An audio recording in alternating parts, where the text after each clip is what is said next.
ইরানে চলমান অস্থিরতা ও বিক্ষোভকে সহজভাবে ব্যাখ্যা করা যায় না, কারণ বাস্তবতা নিয়ে বিপরীতমুখী বিশ্লেষণ রয়েছে।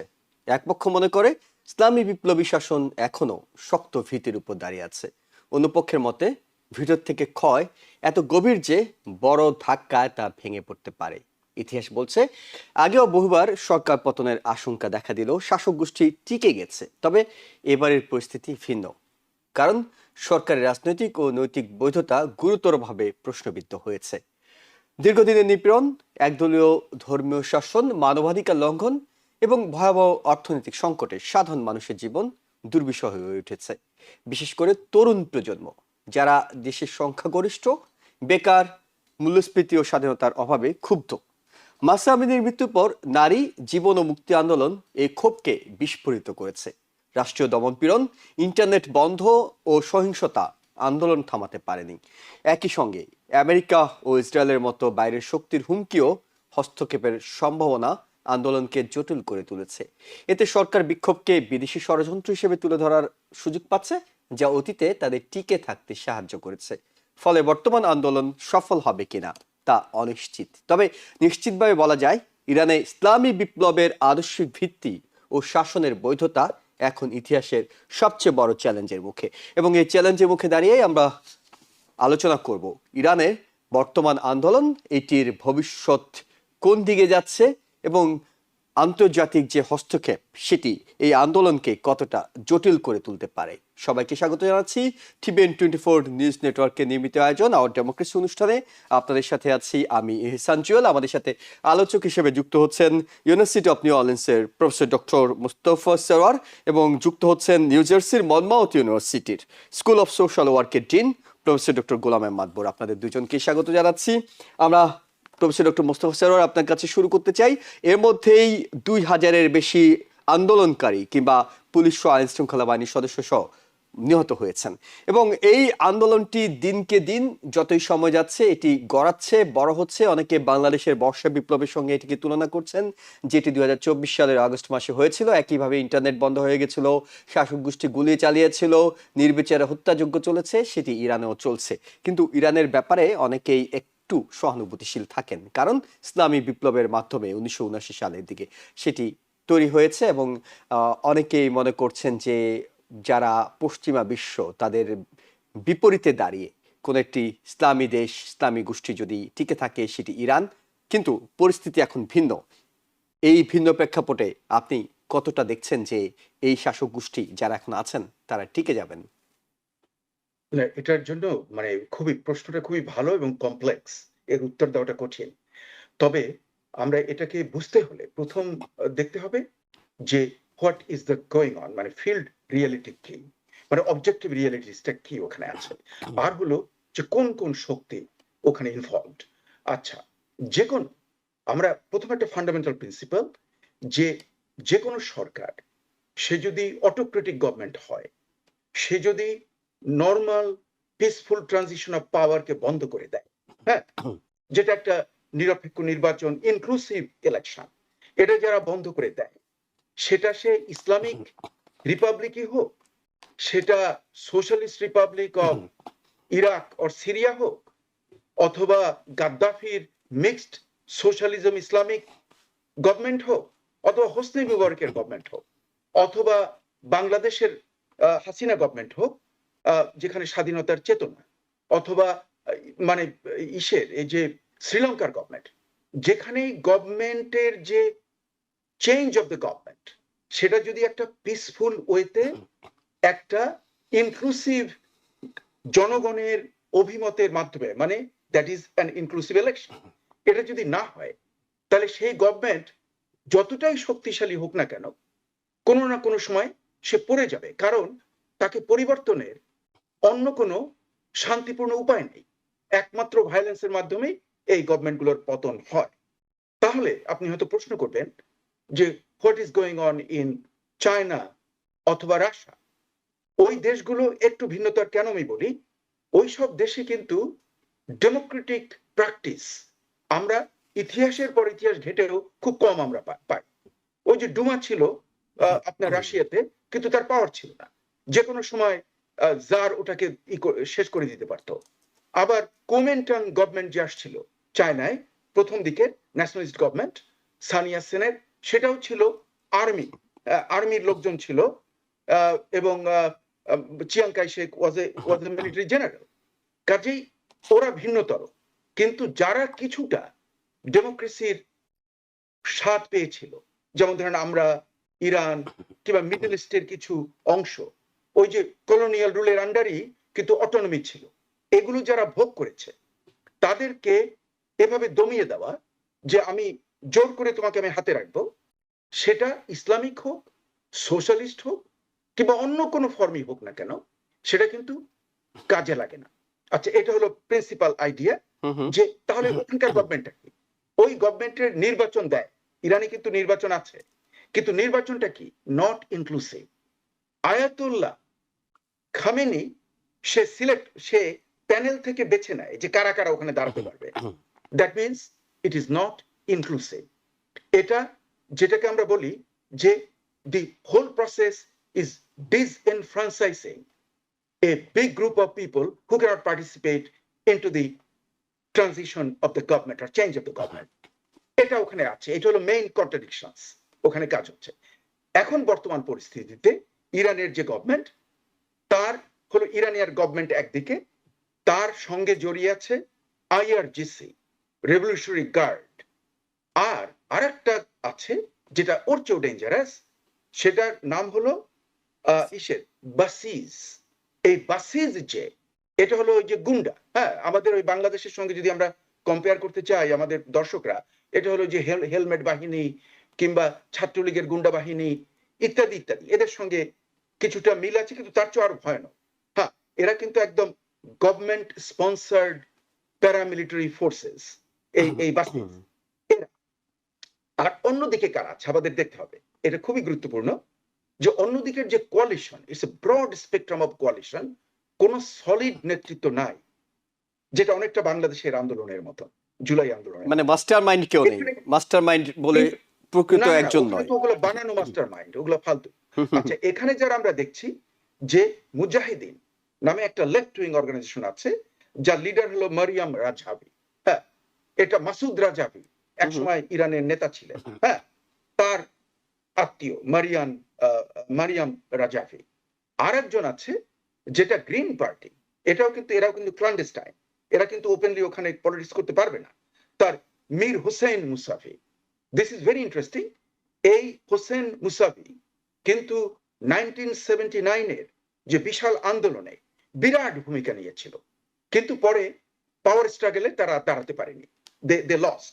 এরা আছে। আর civic society, independent group, exile group ইত্যাদি একটা মানে মটলিজ কোয়ালিশন টাইপের এই আন্দোলনে যাচ্ছে। কিন্তু এর পেছনে যে এই আন্দোলনটা যে মানে 2,500-এর বেশি, আজকে আমি দেখলাম যে 2,500-এর বেশি অলরেডি মারা গেছে, সঙ্গে প্রায় 100-এর বেশি হলো পুলিশ ফোর্সেস, মানে সিকিউরিটি ফোর্সেস। তাহলে হোয়াট অ্যাবাউট দ্য আর্মি? যে রেভলিউশনারি গার্ড, যেটা ইসলামিক রেভলিউশনারি গার্ড, ওরা কিন্তু রেগুলার আর্মি না। রেগুলার আর্মির নাম হলো আর্টেশ। এই আর্টেশ কে কি রাস্তায় নামিয়েছে? No, not yet. কেন? এত বড় আন্দোলন হচ্ছে, আর্টেস্টকে নামাচ্ছে না কেন? তার কারণ ভয় আছে। আর্টেস্টের লয়ালিটি কোন দিকে যায়, সেটা যেটা একদম ঠিক বাংলাদেশের জুলাইয়ের পরিস্থিতি, যেখানে সামরিক বাহিনী ইনিশিয়ালি হেল্প করছিল, কিন্তু পরের দিকে ওই আর্মির যদি এই জুলাই আন্দোলনকারীদের পক্ষে না আসতো, তাহলে হাসিনাকে সরানো কিন্তু অনেক কঠিন কাজ ছিল। এটা কিন্তু আমাদের বুঝতে হবে। ইরানে কিন্তু আমরা এখন একই ব্যবস্থা দেখব।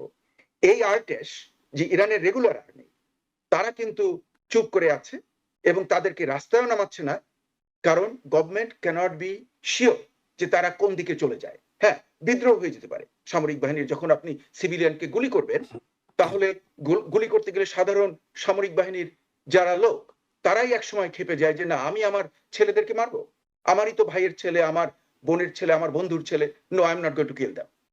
এরকম একটা পরিস্থিতি দাঁড়াতে পারে। এখন আমরা দেখব যে what is the external force. ইরানের ক্ষেত্রে external force is very strong. Sir আমরা sir That is internal American. ফোর্সের আলোচনাটা একটু সেরে নিই, তারপর হয়তো এক্সটার্নাল ফোর্সে আসবো। হ্যাঁ, আমি একটু তবে প্রফেসর ইন্টারনাল ডক্টর ফোর্সের আমি জি কনক্লুড করে দিচ্ছি জি আপনাকে জি যে এমনি একটা পরিস্থিতিতে এই আন্দোলনটাকে আমার ধারণায় দমিয়ে রাখা সম্ভব হবে না। ওকে।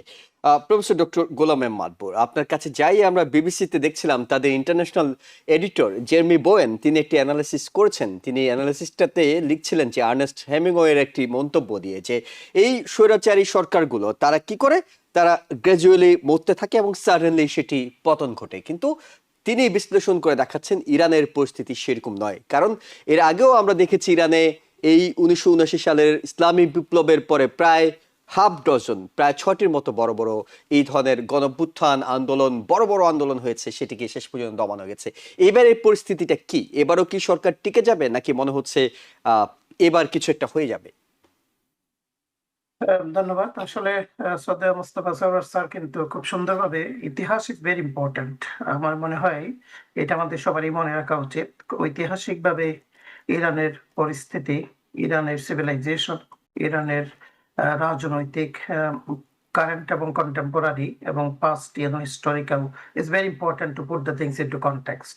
আসলে আমি স্যারের সাথে 3টা জিনিসের কথা বলবো এখানে। নাম্বার 1, অটোক্র্যাটিক গভর্নমেন্ট বা নন ইনক্লুসিভ ইলেকশন, যে ইলেকশন করা হয় সেটা যদি আপনি ম্যানিপুলেটেড ওয়েতে করেন, স্বাভাবিকভাবে দেখা যায় যে প্লুরালিস্টিক সোসাইটি যেটা আমরা বলি সেটা এস্টাবলিশ হয় না, অর্থাৎ বহুমাত্রিক যে মতামত সেটা দ্বারা হয় না।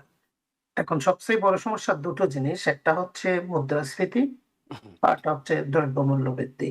মুদ্রাস্ফীতি বোধহয় আমরা দেখলাম কত 1.4 মিলিয়ন রিয়াল এগেনস্ট $1। এর আগেও 700,000 800,000 ছিল 5 বছর আগে, 10 বছর আগে। এবং কোনো কোনো ক্ষেত্রে দেখা যাচ্ছে দ্রব্যমূল্য এমন ভাবে বেড়ে গেছে, বিশেষ করে essential goods and services, mainly আপনার মেডিকেশন যদি আপনি দেখেন 300% or something more, so reality always is very important thing. কারণ মানুষ এখন বর্তমানে যেটা, yes, all those things are matter autocracy, but the thing is that people's day-to-day life at this point, external internal, এখানে কিন্তু আসলেই অটোমেটিক্যালি চলে আসে।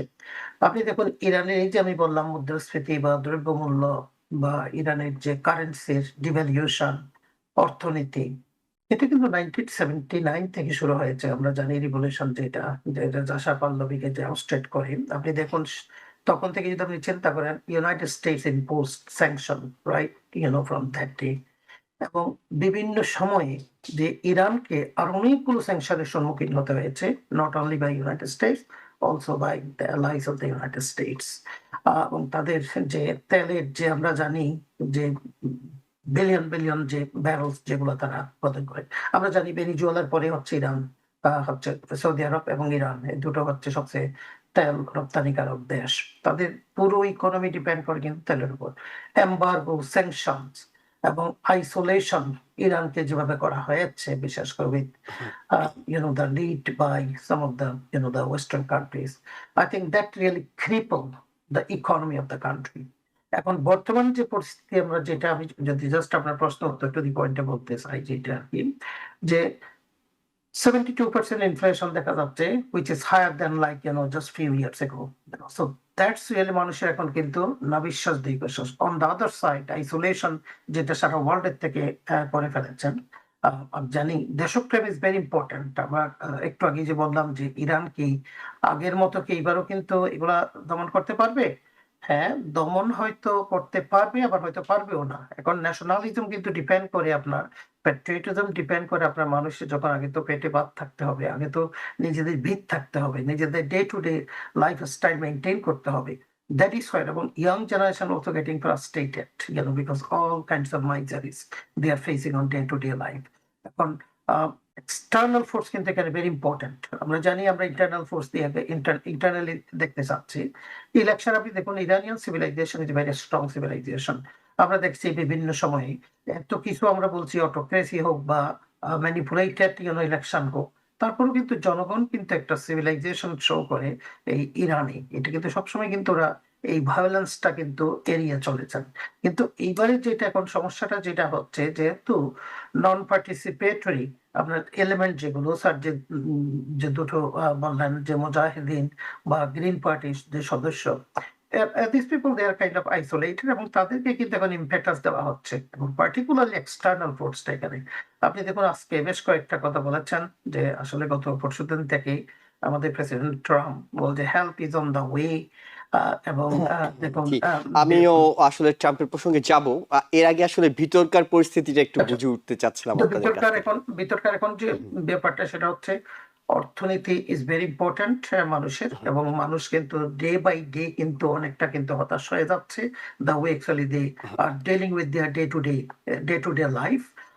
এইটা কিন্তু একটা বিরাট একটা ইম্প্যাক্ট হবে আমার কাছে। বললাম অর্থাৎ দেশপ্রেম বেকারত্ব অর্থনীতি এখানে অনেক বড় ভূমিকা রাখছে এবং আমরা বাংলাদেশের সাথে যেহেতু বারবার তুলনা করছিলাম আলোচনা প্রসঙ্গেই আমরা একটু মানে আমি একটু খুঁজে দেখছিলাম যে বাংলাদেশি টাকার তুলনায় এখন ইরানিয়ান রিয়ালের কি অবস্থা। বাংলাদেশি 1 টাকায় 8,940 ইরানিয়ান রিয়াল পাওয়া যাচ্ছে। অর্থাৎ এমনই অবস্থা অর্থনীতির খারাপ হয়ে এসেছে।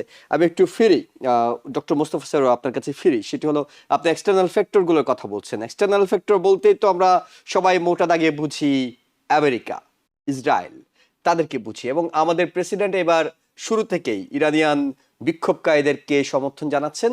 তিনি তাদেরকে আজকে যে আহ্বান জানিয়েছেন সেটি হলো ইনস্টিটিউশনগুলো দখল করে ফেলো এবং তিনি সোশ্যাল মিডিয়ায় লিখছেন সাহায্য আসছে, অর্থাৎ আন্দোলনকারীদেরকে বিক্ষোভকারীদেরকে তিনি একটা আশ্বাস দিচ্ছেন যে তোমরা চালিয়ে যাও, আছি আমি পিছন থেকে, যখন দরকার হবে অ্যাকশনে যাব।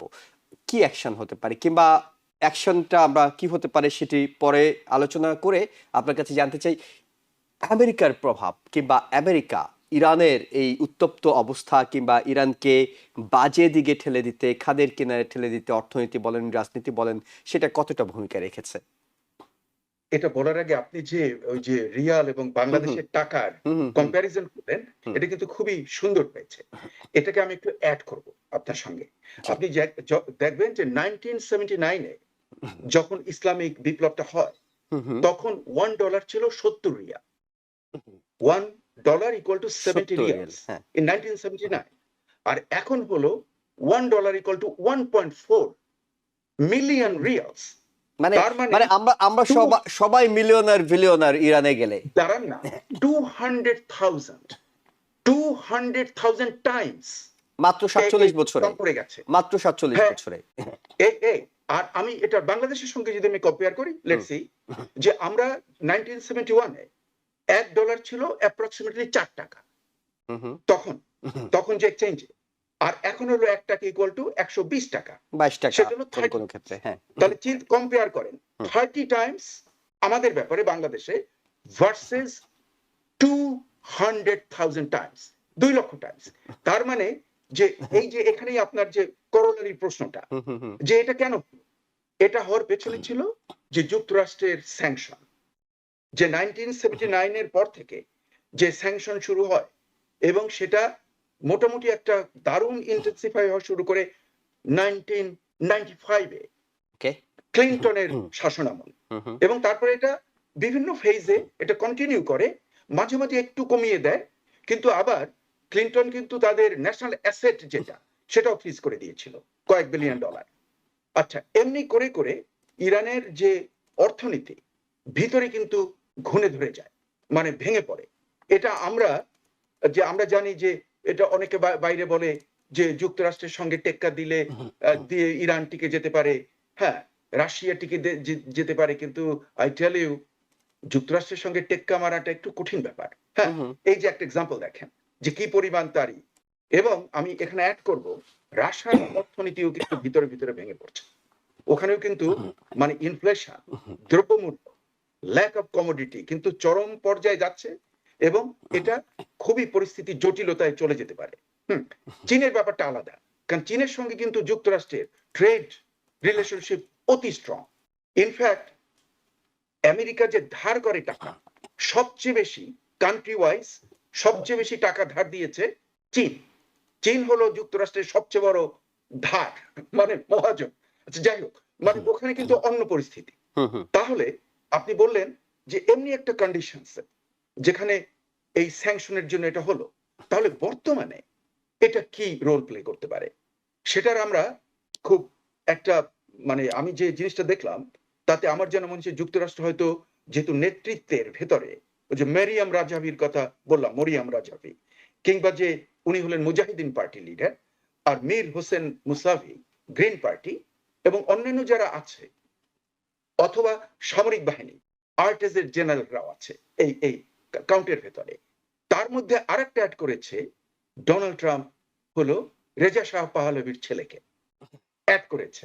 কাজে মনে হচ্ছে যে যে মনার্কিস্ট ছোট একটা গ্রুপ আছে তাদের উনি হলেন নেতা। কাজেই দেখা যাবে যে এটা কি হয়, এবং এটা নির্ভর করবে এক্সটার্নাল প্রেশারের উপরে। কেন সেটা আমি বলছি যে এখন এই আন্দোলনটা সাকসেসফুল হওয়ার খুবই সম্ভাবনা, কারণ আমার যেন মনে হচ্ছে যে যুক্তরাষ্ট্র and Israel they are watching very carefully মানে হোয়াট দে উইল ডু। আমার মনে হয় তারা অলরেডি প্ল্যান করে ফেলেছে, এবং সেই প্ল্যানের জন্যই ইরানের সঙ্গে যে মিটিং হওয়ার কথা ছিল, মানে একটা ডোনাল্ড ট্রাম্পের ওটা ক্যান্সেল করে দিয়েছে ডোনাল্ড ট্রাম্প। তার অর্থ কোনো কম্প্রোমাইজ নেই, বরং মানে একটা বোঝাপড়া হয়ে যাওয়া। আর ওদিকে যে সারাউন্ডিং আরব দেশগুলো, লেটস লুক এট দ্যাট। হ্যাঁ, এই আরব দেশগুলো কি ইরানের বর্তমান গভর্নমেন্টকে জি, সমর্থন করে? আমরা মোটেই। এই বিষয়টি নিয়েও পৃথক একটু আলোচনা করব। মানে আমরা হয়তো আমেরিকা ইসরায়েলের বিষয়টি শেষ করতে চাই। প্রফেসর হ্যাঁ, ডক্টর গোলাম আহমদ মাতবর, আপনার কাছে একটু যাই, না, সেটা আমি হলো একটু আরেকটু বলে জি, দেই যে আমেরিকা এবং ইসরায়েলের যেটা আপনি বললেন, হুম, অন্যদেরকে সেপারেট করলেন আরবদেরকে, হুম, হুম, তাহলে এর থেকে যে প্রেশারটা আসবে, হুম, হুম, ইন্টারনাল সিচুয়েশন এন্ড এক্সটার্নাল, এই দুটোকে আপনি যখন মিলিয়ে দেবেন, এটা কিন্তু দারুণ উদ্বেগজনক। এটার আমার মনে হয় গভর্নমেন্টের ফল করার চান্সই খুব বেশি। একেবারে ফুটন্ত কড়াইয়ের মতো একটি অবস্থা সেখানে একদম, বিরাজ হ্যাঁ, করছে। হ্যাঁ, প্রফেসর ডক্টর গোলাম আহমদ মাতবর, যেটি মোস্তফা সরোয়ার স্যারও বলছিলেন যে আমেরিকা তাদের সাথে আলোচনা স্থগিত করে দিয়েছে, এবং আমেরিকান যে নাগরিকরা ইরানে আছে তাদেরকে এর মধ্যে বলছে যে তোমরা দেশ ছেড়ে চলে আসো। এবং আরো যে পশ্চিমা বিশ্বগুলো অনেকেই হয়তো আমরা দেখতে পাচ্ছিলাম যে আইরিশ অ্যাম্বাসেডরের যে সেখানে যাওয়ার কথা ছিল তিনি সেটি পোস্টপোন করেছেন, পরিচয়পত্র দেওয়ার কথা ছিল সেটি তিনি বন্ধ করেছেন। অর্থাৎ একটা হামলা হামলা ভাব আছে। এই হামলার ভাবের বিষয়টা নিয়ে আপনার কাছে আসবো যে হামলা কি আসলে আমেরিকা করবে কিনা, সেটি মোস্তফা সরোয়ার স্যার আপনার কাছে ফিরে এসে প্রশ্ন থাকবে। কিন্তু প্রফেসর ডক্টর মাতবর, আপনার কাছে জানতে চাই যে ইসরায়েলের ভূমিকাটা কি। আমরা ট্রাম্পকে রিয়াকশন করতে দেখছি, ইসরায়েল কিছুটা সাইলেন্ট আছে। তারা কি অপেক্ষা করছে কোনো কিছুর জন্য? এত বড় সুযোগ শত্রুর মানে কুপঘাত করার কিংবা তাদেরকে আঘাত হানার, অথচ তারা চুপচাপ বসে আছে। এটার পিছনে কৌশল কি হতে পারে? আসলে দেখুন, এটার একদম ডিরেক্ট আনসার যেটা হবে, এরা কিন্তু সবসময় তাই, like the fox, that's what Israel's policy. They watch, they don't say, they let other people to do the things. কারণ তারা জানে যে যুক্তরাষ্ট্র eventually they going to be the spoke person. এখন তারা দে আর কিপিং কোয়াইট। আমরা জানি সবকিছুতেই যেগুলো হচ্ছে সবকিছুতে আমরা যতটুকু বিভিন্ন সোর্সে থেকে জানছি যে এখানে they have a critical role there. এবং অনেকেই বলছে যে বেশ করে যুক্তরাষ্ট্র আপনি দেখুন ওপেনলি কিন্তু যেটা ৩-৪টা কথা প্রেসিডেন্ট ট্রাম্প যেটা বলেছেন, take over the institutions, hmm, hmm, help it on the way, right? এবং সেটা আরো বলছে যে দ্য সিটিজেন লিভ ইরান, এবং হুম, কিভাবে লিভ হুম, করবা, যেভাবে হোক সেফ প্লেসে। হুম, হুম, এগুলো কিন্তু আমরা জানি খুবই থ্রেটেনিং সিচুয়েশন। অন্যদিকে ইসরায়েলকে যেটা প্রশ্ন করা হচ্ছে, সাংবাদিক, আমি একটা ইন্টারভিউ দেখলাম যে keep quiet, this is not a time, because আন্তর্জাতিকভাবে এখানে বলা হচ্ছে serious violation of the international law. Who cares about international law? বলতে এখন কিছু নাই আসলে, ইন্টারন্যাশনাল চার্টার সব গন। আপনি ভেনিজুয়েলার কেস দেখেছেন, কলম্বিয়ার দিকে বলছেন, এখন বলতে গেলে এখন হচ্ছে might is right. That's what United States stand, and all those, the even what the Putin is doing, the Russian president. So it's a lawlessness society. Free world বলতে এখন ফ্রি ওয়ার্ল্ড হচ্ছে just laissez-faire kind of thing. Do it, whatever you need to do, accomplish it. তা আমার কাছে মনে হচ্ছে তারা openly না করে কোভার্ট ওয়েতে, যেটা ইসরায়েলের কথা আপনি বলছেন, কোভার্ট ওয়েতে তারা করছেন এবং কিপিং দেম কোয়াইট, এবং তারা বলেছে যে কিপ কোয়াইট এবং লেটস ডু। আর এগুলো আমার মনে হয় এই যে হঠাৎ করে যে এই যে বিদ্রোহটা, এটা কিন্তু এটা অনেকগুলো ইয়ার সাথে কানেক্টেড। কিন্তু আমার কাছে মনে হয় যে last visit of Netanyahu to the United states, আমরা জানি 2 দিন 3 দিন পরেই ভেনেজুয়েলার অ্যাটাক, আমার কাছে কেমন যেন মনে হয় এগুলো সবগুলো কিন্তু এক সুতায় গাঁথা ইরানি ব্যাপারটা। আমরা জানি যে ইরানের ওইটাই যে ওরা মনে করে লেভেল ফিল হয়ে যাবে ইরান যদি চলে যায়, ইসরায়েল যেটা মনে করে আর কি। আর এখানে পার্শ্ববর্তী কান্ট্রিজ গুলো আপনি ইউএই কথা বলছেন বা কাতারের কথা বলছেন, যে সৌদি আরব রুল হচ্ছে সবসময় জি হিপোক্রেটিক রোল। আসবো আমরা মানে আমাদের মানে যারা বন্ধু রাষ্ট্র হওয়ার কথা ছিল তারা কতটা বন্ধু হতে পেরেছে সেটা নিয়ে কথা বলবো। আপনার কাছে যে প্রশ্নটি করতে চাই, প্রেসিডেন্ট তো বলছেন, আমাদের প্রেসিডেন্টের কথা বলছি, যে সাহায্য আসছে এবং তোমরা দখল করো, যত পারো ইনস্টিটিউশন গুলো দখল করো। আপনার কাছে কি মনে হয় প্রেসিডেন্ট কি সাহায্য পাঠানোর উদাহরণ হিসাবে আক্রমণ চালিয়ে বসবেন? আমার কাছে যেটা মনে হচ্ছে ডিরেক্টলি হয়তো অত লেভেলে যাবে না, যে ডিরেক্ট যেটা ভেনেজুয়েলার ক্ষেত্রে যেটা করেছেন, ওয়াচ করবে মানে যে ভেনেজুয়েলার মতো কি আপনি বলছেন খমেনিকে তুলে নিয়ে আসা? ওই ধরনের বা direct boot on the ground, I don't think that's going to happen unless এরা যদি দেখে এটা যদি উইকেনিং। এখন দেখেন 2000 এর উপরে 2500 লোক মারা গেছে বলছেন, বা হুম হুম 16,000 লোক ডিটেইন বলতেছে। হুম যে এটা যদি আরো গ্রস, এটা যদি আরো বেশি মানে খুবই একবারে হুম ভীষণ ভাবে হয়, বহুমাত্রায় হয়, তখন কিন্তু হয়তো কতগুলো স্ট্র্যাটেজিক দা টার্গেটেড কিছু এটা হয়তো করতে পারে। দ্যাটস হোয়াট আমার এপ্রিহেনশন মনে হচ্ছে আর কি। ওকে আর সরাসরি আমার মনে হচ্ছে যে এটা কিন্তু দেখুন এখন এমন ভাবে ইকোনমিটাকে ব্রেক করে ফেলছে বা ব্রোকেন হয়ে গেছে, যে এখন তো আসলে তার যেটা নিয়ে বেশি শক্তি দেখাচ্ছিল যে তারা এই ব্যালিস্টিক মিসাইল তৈরি করছে, এটা করছে, this are all going to be affected. আসলে মোস্তফা সরওয়ার স্যার কিন্তু একটা চমৎকার কথা বলেছেন যে এখনো পর্যন্ত আর্টেস যেটা তাদেরকে তো না, মানে এটা হচ্ছে বিশেষ করে IRGC, Islamic revolutionary guard corps এবং বাসিস, এদের মাধ্যমে করছে আর কি। তো এমনও হতে পারে, আমার কাছে আরেকটা প্রেডিকশন, আমি জানি না কতটুকু, they may survive in this after controlling হয়ে যেতে পারে, বিকজ ইট হ্যাড হ্যাপেন্ড আমরা জানি 6-7টা আরো এরকম হয়েছে। তো এখন আসলে ডিপেন্ড করবে যে আরটেস বা IRGC কতটুকু সাকসেসফুল হয় এবং জনগণ কোন জায়গায় গিয়ে খামতে হবে বা জনগণ কতটুকু হবে। এক্সটার্নাল ফোর্স যতই আপনি কোন ইন্টারনাল মানুষের যে অ্যাক্টিভ দা কাজ ছাড়া কোনো কিছু সম্ভব হয় না, কিন্তু জি বাইরে থেকে আপনি এটা করতে পারবেন না। জি টার্গেটেড কিছু আপনি সার্জিক্যাল প্রিসাইজ কিছু আপনি এটা করতে পারবেন, but still you need boot on the ground. Okay that means আমি বলছি না যে বাইরের ডোমেস্টিক, যেটা ঘরে সত্য বিভীষণ বলেন বা যাদেরকে বলেন বা অন্য মতাবলম্বী বলেন, they need to stand up, they need to be empowered, strengthened. Without them, I think you cannot actually crack down or fall down a government. এবং এটা আমরা জানি 1979 থেকে কিন্তু they have a grassroots the formation, they have their IRGC bases, so I don't think they're going to give it up right so easily. Okay professor doctor মোস্তাফ Sarwar, আমরা তো Marco রুবিওর বক্তব্য শুনেছি নিকোলাস মাদুরোকে তুলনার পর, যে আমেরিকার সাথে খেলতে শোনা, আমাদের এই প্রেসিডেন্ট সেই প্রেসিডেন্ট যিনি যেটা বলেন সেটি অ্যাকশনে পরিণত করেন। অনেকেই বলছিলেন যে খমেনিকে তুলে নিয়ে আসার মতো অবস্থা, নিকোলাস মাদুরো তো অনেক হম্বিতম্বি করেছিলেন, কোথায় আমেরিকা আসো, এবং যখন আমেরিকা গেল তখন তিনি ঘুমিয়েছিলেন, ঘুমের মধ্যে থেকে তাকে তুলে নিয়ে আসা হয়েছে। ইরানকে আমরা সবসময় দেখি আমেরিকাকে তুচ্ছ তাচ্ছিল্য করে কিংবা আমেরিকা সম্পর্কে অনেক সময় নেতিবাচক মন্তব্য করতে। খমেনিকে তুলে নিয়ে আসার কথা যদি আমরা সাইডলাইনে রেখে বলি, সেটা হলো আমেরিকা হামলা এর আগে চালিয়েছে, একদম নিকটতীরে চালিয়েছে, B-2 বিমান পাঠিয়ে একেবারে পারমাণবিক স্থাপনা তছনছ করে দিয়ে আসা হয়েছে। আমেরিকা যদি মনে করে হামলা চালাবো, ঠেকাবে কে?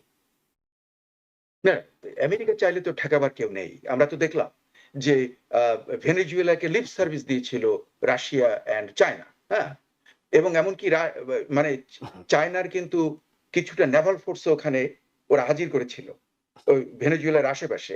কিন্তু কই, আর রাশার গুলো তো আছেই। রাশার কিন্তু নেভি সমস্ত পৃথিবীর সমস্ত সমুদ্রেই আছে, কিন্তু তারা সব চুপচাপ ছিল। কাজেই মানে কার উপরে ওরা ভরসা করতে পারবে না। যদি আমেরিকা চায় তারা তুলে আনতে পারে।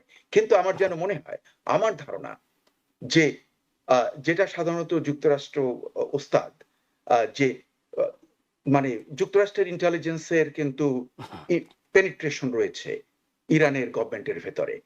ইসরায়েলি ইন্টেলিজেন্ট মোসাদ তো একদম, যেমন ধরেন যে ইনঅগারেশনের সময় ধরে নিয়ে আসছে, মেরে ফেলছে। ইনঅগারেশনে যে গিয়েছিল গাজার যে হেড, হ্যাঁ, তাকে ওখানে বসে মেরে দিয়েছে।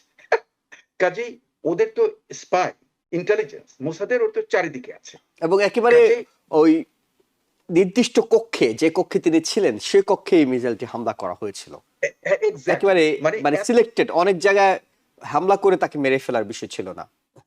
না একদম পিন পয়েন্টেড, যেখানে ইনঅগারেশনের হচ্ছে, হুম, যেখানে ওদের ভিআইপি গেস্ট, হুম, হুম, হ্যাঁ, হামাজের লিডার, তাকে মেরে ফেলছে। কাজেই এটা এরা ইচ্ছা করলে এটা করতে পারে। কিন্তু হুম, আমার যেন মনে হচ্ছে যে আরো একটা এদের ঘটনা, যে সামরিক বাহিনীর মধ্যে সব জায়গারই সামরিক বাহিনীর যে অফিসার, হুম, তাদের সঙ্গে কিন্তু যুক্তরাষ্ট্র এবং অন্যান্য বড় বড় দেশগুলোর যে ইন্টেলিজেন্স, তারা কিন্তু তাদের সঙ্গে একটা যোগাযোগ রাখে সব সময়, অ্যাজ অ্যান অল্টারনেটিভ হুম, হুম, ভবিষ্যতের জন্য। কাজে আমার যেন মনে হচ্ছে আরটিএসকে যে রাস্তায় নামাচ্ছে না, আমার যেন মনে হচ্ছে ইরানি গভর্নমেন্ট ইজ কনসার্নড যে আরটিএসকে নামালে হয়তো বন্দুক উল্টা দিকে ঘুরে যেতে পারে। হ্যাঁ, মানে যেটি বাংলাদেশে ওয়াকার বাহিনী করেছে কিংবা সেনাবাহিনী এই করেছে। এই হ্যাঁ, ওয়াকারের মতো লোক ওখানেও আছে, এবং এবং এবং সেরকম হয়ে যেতে পারে। কাজে সেটার একটা সম্ভাবনা আছে, যে জন্য সে পারছে না। আরো একটা ব্যাপার, কিছুদিন আগে কিন্তু একটা খবর আসছিল যে Khamenei is trying to run away from Iran, and he will be going to Russia to take a shelter. Why? কিছুদিন আগে কিন্তু খামেনি যখন আমেরিকা খেপে গিয়ে ইটি করলো, বম্বিং করলো, তখন কিন্তু খামেনি পলাতক ছিল। আপনার প্রায় ১ মাসের বেশি আমরা কিন্তু তার কোনো স্টেটমেন্ট শুনিনি। চারিদিকে দারুণ রিউমার ছিল যে কোথায় খামেনি গেল। খামেনি চুপচাপ উনি হাইডিং এ ছিলেন। কাজেই মানে আমি মনে করি যে যেখানেই তারা পালাক না কেন, যাই করুক না কেন, যুক্তরাষ্ট্রের চোখ থ্রু দ্য স্যাটেলাইটস ওখানকার কোথায় একটা পিন নড়ে, এটাও কিন্তু যুক্তরাষ্ট্রের অ্যানালিস্টরা ওই হাওয়ায় তে বসে কিন্তু ওরা অ্যানালিসিস করে ধরে ফেলে, পেন্টাগনে ধরে ফেলে। কাজেই ওটা তো যুক্তরাষ্ট্রের মানে মারাত্মক মানে হুম, মিলিটারি পাওয়ার। কিন্তু আমি যেটা ভেতরে দেখছি, যে ভেতরে যেটা আমার মনে হচ্ছে যে যেখানে আড়াই হাজারের লোকের বেশি যারা মারা যায় এবং ১৬ থেকে ২০ হাজারের মতো যেখানে ইনজিওর্ড হয়, সেখানে কিন্তু আন্দোলন ইন্টারনালি দারুণ স্ট্রং। কারণ ইন্টারনাল রিজেন্টমেন্ট এবং মানে আপনার যে গভর্নমেন্টের এগেইনস্টে যে ক্ষোভ, এটা খুব গভীর এবং স্ট্রং না হলে এত লোক কিন্তু মৃত্যুর মুখে নিজেরা নিজেদেরকে ঢেলে দেয় না। এবং কারণ রাস্তায় নেমেছে, অর্থাৎ এটি হামলা চালানোর জন্য একেবারে মোক্ষম সময়, সুবর্ণ সময়, এক অর্থাৎ মানে ভিতরেই এখানে জ্বলছে। হুম। হ্যাঁ, কারণ কিন্তু ভিতরে ইরান তো এমন রিজন সবসময় এই অস্ত্রটাই ব্যবহার করছে। ডক্টর মোস্তফা সরোয়ার, আপনার কাছে জানি সেটা হলো ইরান তো সবসময় এই ধরনের বিক্ষোভগুলো হলেই সবসময় বলতো যে এই আমেরিকা করছে, ইসরায়েল করছে, এই কথা বলে সেটিকে দমন করতো কিংবা জনমত অন্যদিকে ঘুরে দিত।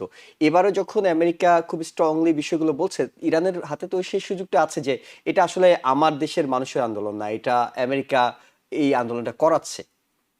নো, আপনি আপনি যদি ছবি দেখেন, হুম, ছবির ক্লিপস গুলো দেখেন যদি, যেগুলো আমরা দেখছি, হুম, হুম, আমি তো দেখলাম যে কয়েক জায়গাতেই, বেশ কয়েক জায়গাতে আমি দেখলাম যে মেয়েরা, হ্যাঁ, হুম, পুরো বোরকা পরা, হ্যাঁ, হুম, হুম, মানে বোরকা হুম, নট হিজাব, বোরকা পরা, কালো বোরকা পরা, তারা নেমে গেছে। হুম, তারা নেমে গেছে, তারা ভলান্টিয়ার হিসেবেও কাজ করছে, আবার আন্দোলনের ভেতরে আছে। হুম, তার অর্থটা কি? তার অর্থ যে ভেতরে যে রিজেন্টমেন্ট যেটা, হ্যাঁ, ক্ষোভ, সেটা দারুণ, মানে মানে মানে ভীষণ জ্বলছে হুম, ভেতরটা। সেই কারণে আমার যেন মনে হয় যে এই আন্দোলনকে দমিয়ে রাখা, মানে ইন্টারনালি এত স্ট্রং, আর বাইরে এত প্রেসার, হ্যাঁ, অর্থনৈতিক দিক থেকে এবং মিলিটারিলি, যে হয়তো ডোনাল্ড ট্রাম্প হয়তো বলা যায় না, উনি হয়তো মিলিটারি ইন্টারফিয়ারেন্সও করে বসতে পারে, হ্যাঁ, ইন ইদার ওয়ে, যে দুটো জিনিস যেভাবে মিলে যাচ্ছে, 2+2=4, ওকে। তাতে আমার মনে হয় এবং এই উনি তো রেজিম, সবসময় বলেন যে আমি করতে পারি, নাও করতে পারি, কি করব হ্যাঁ, সেটা একমাত্র আমি জানি। হ্যাঁ, ২ ঘন্টা আগে আমি ঠিক করেছি। এর আগে ইরানের হামলার ক্ষেত্রে আমরা এমনটি দেখেছিলাম। ২ সপ্তাহ সময় দেওয়া হয়েছিল, আবার বলছিলেন ২-৩ দিনের মধ্যে হামলা চালিয়ে হ্যাঁ, সবকিছু না, চুপচাপ শেষ করে ফেলা হয়েছে। না, প্রফেসর ডক্টর আমি একটা এড করব আপনার জি। সঙ্গে, যে এই যে ২৮শে ডিসেম্বর থেকে এই যে পরিস্থিতি খারাপ হয়ে গেল, এর পেছনে হয়তো অন্য বিদেশি শক্তিরও ইনস্টিগেশন রয়েছে। অবশ্যই। ইন্টারনালি ক্ষোভ, দারুণ দুঃখ, দারুণ প্রতিহিংসা ভিতরে, হ্যাঁ, লোকাল লোকদের মধ্যে, সেটাকে হয়তো ফিউলিং করেছে, ইনস্টিগেট করেছে টু গেট এক্সপোজড। সেটা হয়তো এই ২৮ তারিখই হয়েছে। এর পেছনে হয়তো, কাজেই আমরা কিন্তু আইসোলেটেড করে দেখতে পারবো না যে এটা একদম বিচ্ছিন্ন না। এটা যে হঠাৎ করে এখন ডোনাল্ড ট্রাম্প অথবা আমেরিকা কিংবা আমেরিকার মিত্র শক্তিরা এখন প্ল্যান করে একটা কিছু করবে তা না। এটা হয়তো অরিজিনালি প্ল্যানের একটা পার্ট। এই যে এখন যে বিক্ষোভ হচ্ছে হুম হুম সেজন্য হয়তো তারা আগে থেকেই already they make the plan and এবং আমাদের মনে রাখতে হবে যে দুটো ব্যাপার যেটা আমি আবার এমফাসাইজ করবো আপনার এই অনুষ্ঠানে, যে এই গভর্নমেন্ট যেটা ইরানের গভর্নমেন্ট সে যদি হতো ইনক্লুসিভ নির্বাচনের মাধ্যমে জনগণের গভর্নমেন্ট তাহলে কিন্তু তার এই ভাঙনটা ধরতে পারতো না কেউ। হ্যাঁ, কিন্তু যেহেতু যেমন ধরুন আপনি এটা ইন্ডিয়াতে পারবেন না, এই যে আমাদের যে প্রতিবেশী রাষ্ট্র ভারতে এটা সম্ভব নয়। এই কাজ আপনি ইংল্যান্ডে করতে পারবেন না, ইউকে ওকে অথবা জার্মানিতে অথবা ফ্রান্সে, হ্যাঁ, অথবা ইটালিতে you can't do this. Okay or নিকটবর্তী কানাডাতে আপনি পারবেন না, নিকটবর্তী মেক্সিকোতে ইউ ক্যানট ডু ইট। কারণ পারছেন না তো এটা আমরা দেখতে পাচ্ছি। প্রফেসর ডক্টর গোলাম মোহাম্মদ এটার কারণ আপনার কাছে যাই। ওই যে ইনক্লুসিভ ট্রানজিশন, হ্যাঁ, ওটা হলো মেইন পয়েন্ট। ওকে, এবং এই পয়েন্টে আপনার কাছে জানি প্রফেসর ডক্টর গোলাম মোহাম্মদ, যেটি ডক্টর মোস্তফা স্যার বলছিলেন যে নির্বাচিত সরকার হলে এমনটা হয় না। একই সমস্যা শুধু ইরানে নয়, পুরো আরব বিশ্ব বলতে আমরা যেটি বুঝি সেখানে নির্বাচিত সরকার, জনগণের সরকার পাওয়া যায় না। এখন যখন ইরান আক্রান্ত তখন আরব বন্ধুরা কিংবা আরব বিশ্ব, মুসলিম বিশ্ব বলতে আমরা যেটিকে চিনি, যেটি নেতৃত্ব দিয়ে থাকে, তাদের প্রতিক্রিয়া কি? তারা কি করছে, নাকি তারা তলে তলে খুশি হচ্ছে? তো দেখুন, যেটা আসলে বলা হচ্ছে এটা হচ্ছে মার্জিনালাইজেশন। যেটা হচ্ছে আমরা জানি যে ভিন্ন মতাবলম্বী তাদেরকে মার্জিনালাইজ করা হয়, যার ফলে ইনক্লুসিভিটিটা থাকে না। ইনক্লুসিভিটি না থাকলে আপনি বলেন একটা মানুষকে কিছু সময়ের জন্য সব মানুষকে আপনি বোকা বানাইতে পারবেন, মার্জিনালাইজ করতে পারবেন, but in the long run you are going to pay a big price and that's what is going to actually happen. তো এখানে আসলে যেটা আমার কাছে যেটা মনে হচ্ছে, এরা আলটিমেটলি এদের ম্যানিপুলেশনটা একটু অন্য ধরনের, মার্জিনালাইজেশন যেটা আমরা বলছি আর কি। এখানে একটা জিনিস আছে যেটা, যে পার্সিয়ান সিভিলাইজেশনে এদের কিন্তু দেশপ্রেম কিন্তু ভেরি স্ট্রং। এই এতদিন কিন্তু টিকে আছে। আপনি দেখুন 72% inflation, 300% the rise up, price hiking for the essential drugs and all those things, economy। এখন দেখুন আমি আরেকটা দেখলাম জিডিপি পার ক্যাপিটা ইনকাম, আমরা দেখি যে 2012 সালে ছিল $8,000, 17 এসে নামলো $6,000, 2024 এসে নামলো $5,000, যেটা আমাদের বাংলাদেশে বোধহয় এখন $3,000 যেটা GDP per capital, not purchasing power parity. তো এখন দেখুন কি র্যাপিডলি ইকোনমিটা, তো ইকোনমি যখন র্যাপিডলি আপনার খারাপ পথে থাকে, স্বাভাবিকভাবে দ্রব্যমূল্য বেড়ে যায়, ইনফ্লেশন বেড়ে যায়। এখন সবচেয়ে বড় বোধহয় ভয়ঙ্কর যেটা অস্ত্র তাদের এগেনস্টে যে যাবে সেটা হচ্ছে এই দুর্বল অর্থনীতি, এবং মানুষ কোনো মতেই কিন্তু এখন তাদের ডেইলি নেসেসিটিস গুলো কিন্তু তারা কিন্তু সাপ্লাই করতে পারছে না, প্রভিশন গুলো কিনতে পারছে না। তো এখন স্বাভাবিকভাবে it is an opportunity for those people and it is an opportunity for the people those who are external থেকে যেটা এটা ইয়ে করা হচ্ছে। আমরা দেখুন যে যুক্তরাষ্ট্র ওয়াচ করতেছে, আসলে আপনি যেটা বললেন কিন্তু যুক্তরাষ্ট্র 2 ঘন্টা আগে যেটা বলছে আবার কিন্তু চেঞ্জ করতে পারে, এটা কিন্তু টেকনিক্যাল একটা ডিসিশন যেটা করে ইউজুয়ালি আর কি। আর ইসরায়েল যেটা বলছে তারা, আপনার প্রশ্ন যেটা হচ্ছে পার্শ্ববর্তী দেশ, আমি আরো স্যারের সাথে এগ্রি করি যেটা China, Russia, you can't actually depend on those. They always say big things. Ultimately, at the end of the day, ওই যে আপনার ভানুর কৌতুকের মতো তুই জ্বলে পর আমি আছি। So that's what they usually do. আর পার্শ্ববর্তী দেশগুলো হচ্ছে Islamic Ummah, those are, forget about those. There is nothing like that. It's just a paper organization. বিভিন্ন সিচুয়েশনে কিন্তু তারা they could not protect the interest of the people, those who are being like persecuted, সেই উম্মার কথা বলেন, কোথাও কিন্তু সাকসেসফুল হতে পারে নাই, কারণ তাদের ভিতরে ইউনিটি কোনোদিন ছিল না, ইউনিটি এখনো নাই। So they are not going to come. Rather আপনি দেখবেন পার্শ্ববর্তী দেশ সৌদি আরবিয়া কিন্তু এখন মনে হয় তারা ভয়ে আছে, what is going to be after this is going to come to us, because they don't want to lose their monarchy. এখানে পার্শ্ববর্তী আপনি আর কি আছে ইউএই, এগুলো কিন্তু অলগুলো কিন্তু they are all running after greed and running after like building the infrastructure, all কিছু করে যাচ্ছে। সাস্টেইনেবিলিটি কতটুকু আমি জানি না। আর এদিকে ইজিপ্ট, যেটা Egypt actually you cannot blame Egypt ran 3 huge war against Israel and eventually that to come to an agreement. Well, they got some monetary benefit from United States, Israel পাচ্ছে, তারাও পাচ্ছে। So ultimately কে এখানে আর আপনার turkey? সুতরাং আমার মনে হয় না turkey is going to be involved in this kind of things, so Russia বলবে, তবে এটা কিন্তু রাশিয়া এবং চায়নার জন্য একটা বিরাট একটা কিন্তু আপনার আমি বলবো রিস্কি এবং ভয়ঙ্কর সিচুয়েশন। এখানে যদি ইউনাইটেড স্টেটস সাকসেসফুল হয়ে যায়, so the level like the playing field is nothing, I know. এবং আর সবচেয়ে বড় ইম্পর্টেন্ট যেটা এখানে আপনার এই ইস্যু যেটা ইন্টেলিজেন্স। হুম, আপনি যুদ্ধ হয় কিন্তু এখন ইন্টেলিজেন্সে প্রিসাইসলি আপনার যেতে হয় না, আপনি গরিবে সেইখান থেকে কিন্তু আপনি হার্ম করতে পারবেন আপনার শত্রুপক্ষকে। So that's war I think US intelligence definitely Mossad. Their intelligence is like momentarily. They get everything what's happening. ওই যে আমি একটু আগে বললাম না আপনার সার্জিক্যাল হয়তো এই ধরনের ইয়া করতে পারে বাইর থেকে, বুট অন দ্য গ্রাউন্ড দরকার নাও হতে পারে। So this is what I don't know actually how long they can sustain, বিশেষ করে ইরানিয়ান যে আপনার আমি বলছি তাদের খামেনি গভর্নমেন্টের হুম, হুম। যে হ্যাভিং অল দিস অডস, কয়টা অর্ডের এগেনস্ট আপনি সাকসেসফুল হবেন? Mainly economy at this point.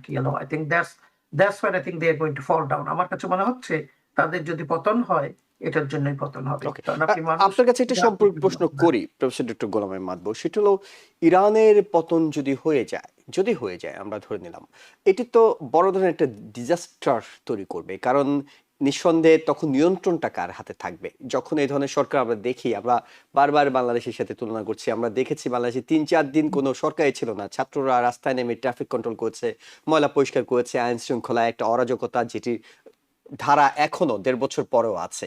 ইরানের কাছে যে পারমাণবিক স্থাপনাগুলোর কথা বলা হচ্ছে, এই ধরনের পরিস্থিতি যদি অনিয়ন্ত্রিত হয়, গভর্নমেন্ট যদি ফল করে, তাদের যে বিশেষ সেনাবাহিনী সেটি যদি ভেঙে যায় কিংবা সেটি অবরুদ্ধ হয়, এই ধাক্কাটা সামাল দেওয়া তো পুরো বিশ্বের জন্য এক ধরনের, যাদের হাতে পারমাণবিক স্থাপনা আছে তাদের যদি সরকার না থাকে, নিয়ন্ত্রণ না থাকে, এটা বড় ধরনের সংকট তৈরি করতে পারে। এটাও গুরুত্বপূর্ণ প্রশ্ন আপনার। আসলে that is why the fear. তাদের ব্যালিস্টিক মিসাইল আছে, আমরা যেভাবে দেখছি পাহাড়ের নিচের থেকে, যে সো এটা কার হাতে যাবে? আমার কাছে মনে হচ্ছে আলটিমেটলি ধরেন IRGC definitely Basij, they are align with them. Ultimately হয়তো রেগুলার আর্মি যেটা তাদেরই। আর আমরা সবখানে দেখেছি it leads to chaos everywhere. লিবিয়ার ক্ষেত্রে দেখেন, সিরিয়ার ক্ষেত্রে আফগানিস্তানে দেখেন, আপনার সবগুলো কান্ট্রিতে আপনি যদি দেখেন একটার পর একটা, Lebanon, so particularly all this happening, Yemen, Muslim countries, Syria, everywhere, there's going to be chaos. And that chaos might lead to a very bad thing. এবং অলরেডি কিন্তু এখন ইন্টারন্যাশনাল কোনো রুলস কাজ করছে না। ইউনাইটেড নেশন ফেশন এগুলো আপনি totally কিন্তু of. Security council can not do anything because একজনে ভিটো দিলে তাদের ৫টা এটা, এবং রক্ষকেই যদি বক্ষক হয়ে যায় তো সেখানে আপনি কি করবেন? সো ওকে, আলটিমেটলি আমার কাছে মনে হচ্ছে this is leading us to A greater instability, lawlessness, and the world order is totally devastated. এবং এখানে তো আপনি সরাসরি এখন তো ইউনাইটেড স্টেটস বলছে যে আমার লই হচ্ছে international law, I do not care. Okay, so okay. someone is going to challenge it, then is going to lead to third world ওয়ারের কথা অনেকেই বলছে। That's where we are heading to. Doctor Mostafa So- Sarwar, একেবারে শেষ প্রশ্নটি ১ মিনিটে আপনার কাছে করে শেষ করব, সেটি হলো ভালো কথা যেটি প্রফেসর ডক্টর গোলাম মাদবর বলছেন, রাশিয়া এবং চায়না তারা আসলে কি করে? ভেনেজুয়েলার প্রেসিডেন্টকে তুলে নিয়ে আসলো, পুতিন মুখে কুলুপ পেটে রেখেছেন, তার বন্ধু মানুষ, ঘনিষ্ঠ মানুষ, ইরানের সাথেও তাদের একদম গলায় গলায় পেরিতে আমরা দেখি। সেই জায়গায় মানে এখন তাদের ভূমিকাটা কি হতে পারে যদি আমেরিকা আক্রমণ করে বসে? রাশিয়া, চীন, চায়না কি করবে? মানে আমরা মানে কিছু করতে পারবে না। তার কারণ আপনি যে কম্পেয়ার যদি করেন, আমরা কতগুলো ডেটা দেখে, যেমন আমি একটা ছোট্ট এক্সাম্পল দেবো খুব কুইকলি। যেমন ধরুন আমরা বলি জিডিপি, হ্যাঁ, জিডিপিতে আমেরিকা অনেক উপরে, তার ইমিডিয়েট নিচে আছে, ইমিডিয়েট না একটু নিচে আছে আপনার চায়না। বেশ হ্যাঁ, নিচে, আমরা বেশ নিচে চায়না বলা যেতে ধরছি, পারে। হ্যাঁ, আমেরিকাকে ধরে ফেলছে। নো, আপনি যদি লক্ষ্য করে দেখেন, আমি একটা সোজা বলি যে টোটাল যে চাইনিজ জিডিপি, এটা আমেরিকার ৩টা কোম্পানির অ্যাসেট যদি আপনি অ্যাড করেন, হ্যাঁ, এনভিডিয়া, গুগল এবং মেটা, এই ৩টাকে অ্যাড করলে চায়নার টোটাল জিডিপির প্রায় কাছাকাছি চলে আসে। কাজে আপনি যখন যুক্তরাষ্ট্রকে কম্পেয়ার করবেন অন্যের সঙ্গে, ওটা আপনার মাথায় রাখতে হবে। তার অর্থ এটা একদম দারুণ স্ট্রং একটা country, militarily, economically, in every other aspect. কাজে এর সঙ্গে কেউ টেক্কা দিতে আসবে না। চীন এবং রাশিয়া ওরা ভালো করে জানে। কাজে এরা যদি ইরানে করে, এবং আরো একটা ব্যাপার যেটা মানে আমার খুব ফেভারিট, ডক্টর মাদবর উনি যেভাবে এক্সপ্লেন করেছেন যে যে আরব বন্ধুরা, আরব যারা আছে, তারা তো আসলে মনে মনে দারুণ খুশি, কারণ এদের সঙ্গে কিন্তু ইরানের আপনি খেয়াল আছে যুক্তরাষ্ট্র যখন ইরানকে আক্রমণ করেছে তখন তারা তাদের প্রত্যেকের ভূখণ্ড ছেড়ে দিয়েছে। হ্যাঁ, আবার ইরান যখন কাউন্টার অ্যাটাক করতে গেছে জর্ডান তাদের মিসাইলকে আটকে দিয়েছে। লক্ষ্য করেছেন? এই জর্ডানকে যখন ইসরায়েল আক্রমণ করতে গেছে জর্ডান আকাশ খুলে দিয়েছে, আর যখন ইরান ইসরায়েলকে অ্যাটাক করতে গেছে জর্ডান তাকে বন্ধ করে দিয়েছে। তার অর্থটা কি? যে এই যে তার আশেপাশের যারা আসছে, আমরা ওই বরিশালের ভাষায় বলি নখ পিটায়, ওরা সবাই এখন মনে মনে নখ পিটাচ্ছে। হ্যাঁ, কাজেই আমার মনে হয় ইরানের যে বর্তমান সরকার, আমার ধারণা যে সামরিক বাহিনী উইল প্লে এ পার্ট, এবং আমার ধারণা যে যুক্তরাষ্ট্রের সঙ্গে তাদের একটা মোটামুটি আন্ডারস্ট্যান্ডিং আছে, এবং তাতে আমরা দেখব যে এটা একটা মানে ওই সামরিক, কারণ এছাড়া কোনো পথ নেই। কারণ এই যে পলিটিক্যাল পার্টিগুলোর কথা আমি আপনাকে বললাম, মুজাহিদিন কিংবা গ্রিন পার্টি অথবা মনার্কিস্ট গ্রুপ, কেউই এতটা স্ট্রং নয় কিংবা অর্গানাইজ নয় যে তারা একটা ভালো, মানে ইরানের মতো এত বড় একটা, মানে এত সভ্য দেশ, ভেরি, যেটা আমি ডক্টর মাদবরের সঙ্গে একমত, দারুণ সিভিলাইজড, ভেরি ন্যাশনালিস্টিক, এবং পৃথিবীর সবচেয়ে লং টার্ম রানিং এম্পায়ার্স, পৃথিবীর সবচেয়ে লংগেস্ট টাইম, হাজার হাজার বছর ধরে যারা এম্পায়ার চালিয়েছে, সেই চিন্তা করেন সাইরাস, দারিউস, হ্যাঁ, তারপর থেকে যে বিশাল এম্পায়ার এরা চালিয়ে, এমনকি সাফাবিদ এম্পায়ার, হ্যাঁ, এগুলো বিশাল বিশাল এম্পায়ার। কাজে এরা দারুণ সিভিলাইজড, কিন্তু যে জন্য আমি বলছি যে এই আন্দোলনে যারা নেমেছে তারা কিন্তু ভেরি সিভিলাইজড পিপল। তারা যেহেতু নেমেছে নিশ্চয়ই তাদের ডিটারমিনেশন ইজ ভেরি স্ট্রং, এবং এটা আপনি ধর্মকে বিক্রি করে ওখানে কিছু করতে পারবেন। কারণ আমি তো দেখলাম যে হিজাব একদম বোরকা পরা মেয়েরা ওখানে আন্দোলনের ভেতরে খুব অ্যাক্টিভ পার্টিসিপেট করছে। কাজেই এই খামেনির ডিক্টেটোরিয়াল গভর্নমেন্টের দিন ঘনিয়ে আসছে। ওকে, আপনি যখন বলছিলেন যে ইরানের লম্বা এম্পায়ারের কথা বলছেন, আমার আসলে তখন মনে পড়ছে যে ইরানের সেই ইতিহাস ঐতিহ্য, কিংবা ইরানের বিখ্যাত যে কবিদের নাম ফেরদৌস, হ্যাঁ, রুমি, হাফিজ, তাদের কথা মনে পড়ছে। তাদের লেখাগুলো আমরা পড়েছি, সবসময় অনুবাদ হয়ে এসেছে। অর্থাৎ ইতিহাস ঐতিহ্যের জায়গা আমি একটু আপনাকে 1 সেকেন্ডের 2-5 সেকেন্ডের অ্যাড করবো। আপনি জানেন যে যুক্তরাষ্ট্রে সবচেয়ে বেশি কবিতার বই বিক্রি হয় কার? না, রুমির কবিতার বই আমেরিকাতে এত বেশি বিক্রি হয় যে এর সঙ্গে আপনি যদি আমেরিকার 30টা নামকরা কবিদের বুক সেল অ্যাড করে কম্পেয়ার করেন তাতে আপনি পিছিয়ে পড়বেন, এত বেশি তার বই বিক্রি হয় আমেরিকাতে। সেই দেশের এই করুণ অবস্থা আসলে নিঃসন্দেহে সবার কাছে খারাপ লাগার কথা। তবে আমরা দেখছি, অর্থাৎ আমেরিকাতে ইরানে যেটা হচ্ছে, আমেরিকার প্রেসিডেন্ট ডোনাল্ড ট্রাম্প যেমন অবজার্ভ করছেন, আমরাও জনগণরাও অবজার্ভ করছি, এবং ইরানে কি হয় সেটি আসলে আগামী সপ্তাহখানেকের মধ্যেই হয়তো সেটার একটা গতি পাওয়া যাবে। যে আপনার সঙ্গে আমি আরেকটা অ্যাড করব, ডোনাল্ড ট্রাম্পের ছোট মেয়ে যখন অভিমান করেছিল তখন বাবার কাছে যে চিঠিটা পাঠিয়েছে, সেই চিঠিতে রুমির কবিতা আমাদের সাথে একেবারে ওতপ্রোতভাবে জড়িত। অনেক ধন্যবাদ আপনাকে এই তথ্যের জন্য, এবং অন্যান্য যে মতামত আপনারা দিয়েছেন সেজন্য আপনাদের দুজনকে অসংখ্য ধন্যবাদ। আপনাদের সময় এবং মতামতের জন্য দর্শক যারা দেখছিলেন তাদেরকেও অসংখ্য ধন্যবাদ জানিয়ে আজকের মতো শেষ করছি। বুধবার রাত 8টায় আবারও আউট ডেমোক্রেসি অনুষ্ঠান দেখার আমন্ত্রণ জানিয়ে ভালো থাকবেন। টিভিএন 24 টেলিভিশন দেখতে আজই কল করুন 7187776556। লগ ইন করুন www.totalcablebd.com। নিউ ইয়র্ক থেকে সম্প্রচারিত টিভিএন 24 টেলিভিশন বিশ্বজুড়ে বাঙালির কণ্ঠস্বর।